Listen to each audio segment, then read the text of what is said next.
Now for our story. Jesse Calvert, wearing a smart fur coat and a hat to match, walked slowly through the square across from the courthouse in Wakefield. It was early afternoon of a bright, cold day. Jessie paused by the deserted grandstand and glanced at her watch. She looked rather preoccupied and nervous. There were faint purplish shadows under her eyes, as if she hadn't slept very well the night before, which was the case. All night, Jessie had tossed restlessly. When she did sleep, her dreams were clearly symbolic of her conscious thoughts. She seemed to be in the hallway of the house on 11th Street. There was someone outside pushing against the door, and Jessie was trying desperately to push them back, to close the door and lock it. Then, just as her strength gave out and she knew she was going to fail, Jessie woke up. She understood what the dream meant. It was Kit, her stepdaughter, who was outside the door trying to get in, trying to get back into the house and to regain Ben's sympathies. Thinking of the dream, Jessie frowned. Then she heard a quick step in back of her and turned. Good afternoon, Mrs. Calvert. You're late, Brett. Well, if you insist on dragging me all the way over here. Come on, Jessie, let's sit down on the bench. All right. You know, this is perfectly absurd. No reason why you couldn't have come to my place, Jessie. In broad daylight? Suppose someone recognized Ben's car. You've done it before and didn't seem to worry. Well, I was foolish. I can't afford to take any chances, Brett. Not at this point. Well, suppose someone spots us here. Well, they'll simply think we ran into each other and had a little chat. All right, then. I just wondered if it was only discretion that made you decide to stay away from my place. What else would it be? Well, might be fear. Of yourself, I mean. Because you're so irresistible? Uh-huh. If it makes you happy to think so, go ahead. But believe me, I have more important things on my mind.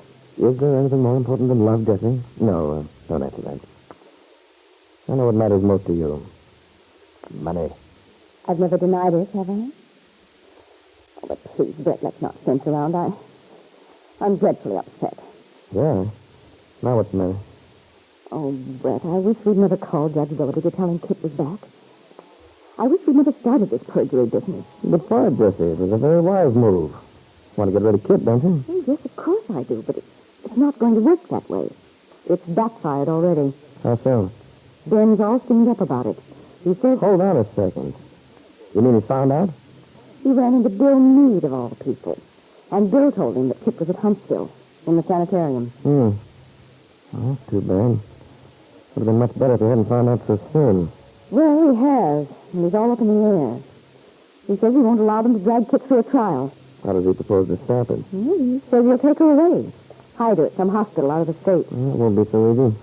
We're not going to let Ben spirit her away right out from under the noses. Well, I don't know.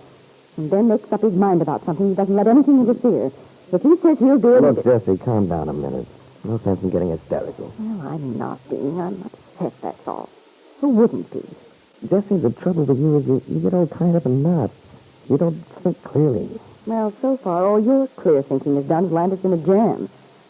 The whole thing's going to boomerang, and I'm the one who had to suffer for it. Oh, stop being feminine. Listen to me. Well? There's something you should have pointed out to Ben.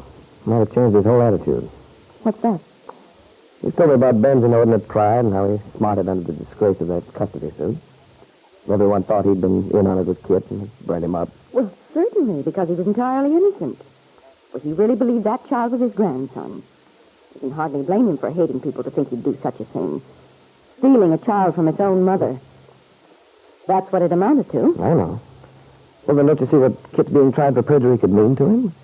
No, I don't. Except having the fine old name of Calvert dragged through some more mud, more gossip, and so on. No, you're missing the point. If they go into the case, they're bound to uncover the truth. That Ben was as innocent as you or I, so far as taking that woman's child. But when he testified, he was telling absolute facts, so far as they knew them. Why, yes, that's so. I never thought of it that way. In other words, if they pin this perjury rap on Kit, it'll clear Ben completely. He'll be exonerated in the eyes of the whole town. That ought to mean something to him. Yes. Yes, I believe it would. If I could make him see that. You must make him, Jessie. Once he recognizes that, he'll calm down, let matters take the course. Oh, he only would. But I feel so uncertain of him again. Now, here's the thing, Jessie, as far as I can gather. All through that case, practically everybody was pulling for Bill Meade. And they felt sorry for his little girlfriend, too, this niece of Aunt Mary Lane's. But so far as the general public was concerned, Mr. Ben Calvert was definitely unpopular. Oh, you're right about that. He never has been popular in this town, for obvious reasons. Yes, I know. But here's a chance for him to pull a little public feeling his way. He's an innocent victim. His daughter deceived him. Now, Ben's crazy if he tries to head off the district attorney. I'm surprised trying to get Kit out of the sanitarium. I doubt if he stands a chance. But Ben Calvert was determined to try, as Jessie had said. And at that very moment, he was being ushered into the office of the psychiatrist, Dr. Martin Laraby. The doctor motions Ben to a chair, leans back, and looks at him expectantly. This is quite a nice setup you have here, Doctor. Not the sort of thing one expects in a town the size of Huntsville. Thank you, Mr. Calvert. We're quite proud of our hospital. Try to keep things up to date. I must say I'm reassured. When I learned that my daughter was here, I wasn't any too pleased. You don't say. Well, after all, you can understand my feelings, I suppose. Well, frankly, Mr. Calvert, I'm not sure I do. According to what Mr. Bowman told me... Now, Mr. Bowman. He's been very cooperative, Mr. Calvert. Since it was he who took the responsibility of bringing your daughter here... He had no business butting in to begin with. As I understand it, you refused to do anything yourself. However, Mr. Calvert, I'm not prepared to discuss the case from that aspect. I should say that was a question for you and Mr. Bowman to decide between you. I do know, however, that Mr. Bowman is the person with whom I'm dealing. But look here, Laraby. I'm the girl's father. Yes, I understand you are. And surely what I say goes, so far as her welfare is concerned. Yes, of course. As soon as Mr. Calvert recovers and is released, you can work all that out. I'm talking about now. As I said, Mr. Calvert, concerning Miss Calvert's situation at present, I regard Mr. Bowman as solely responsible. But you can't do that. Mr. Calvert, when Mr. Bowman brought your daughter to me, I was completely in the dark regarding all the ramifications of this case. Now I'm beginning to understand what complications there are. You see, I had a call from the district attorney. He called you? Already? Yes. He told me he proposes to indict your daughter for perjury. That's just why I'm here. We can't let him do it, Laraby. I intend to do everything in my power to postpone it, Mr. Calvert. You can depend on that. It's my job to cure that girl if I can. Excitement, tension of being questioned would be the worst thing for her. Might even result in permanent damage. I realize that. What's more, I don't intend to have my daughter treated like a criminal. Well, as to that, I can't say. If Miss Calvert is guilty. But the important thing now is to bring about her recovery. Look here. I want to see Kit. I want to talk to her. I'll explain what's happened. She can pack up some things, and I'll drive her somewhere over the state line. Mr. Calvert, you surely don't think I'd permit such a thing? Why not? You said yourself it would be very dangerous for her to be exposed to a trial. Yes, of course.